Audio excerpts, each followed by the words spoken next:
découvrez les 3 raisons pour ne pas utiliser le curcuma. Avant d'aller dans le vif du sujet, n'oublie pas de t'abonner à la chaîne. Le curcuma est une épice de couleur orange. Cette plante est cultivée et utilisée depuis l'Antiquité dans certaines régions du monde, comme l'Afrique ou l'Asie. Cette plante est utilisée en médecine naturelle. Si on reconnaît les bienfaits du curcuma pour la santé, elle est aussi déconseillée dans certains cas. Pour une question de précaution, l'Agence européenne du médicament préconise de ne pas prendre de curcuma pendant la grossesse ou l'allaitement. Hors usage alimentaire. Il n'y a donc pas de souci à mettre un peu de curcuma dans la nourriture.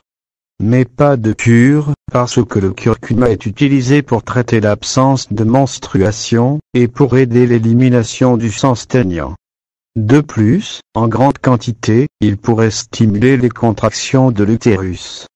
Les antiacides sont employés pour diminuer l'acidité gastrique, et moins souvent, pour la cicatrisation des ulcères gastro-duodénaux.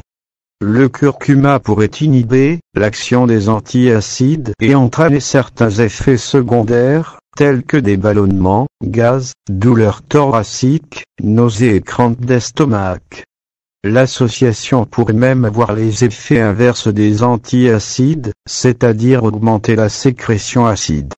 Le curcuma est contre-indiqué chez les personnes souffrant d'obstruction et de calcul biliaire, d'une maladie du foie, montrant des signes d'allergie à cette plante, et extraction dentaire dans les 15 jours. Ces personnes doivent en prendre conseil auprès de leur médecin, avant de prendre du curcuma alimentaire ou thérapeutique. Si vous souffrez d'ulcère à l'estomac, ou de duodénum, évitez de consommer de curcuma en dose élevée, car il pourrait augmenter l'irritation.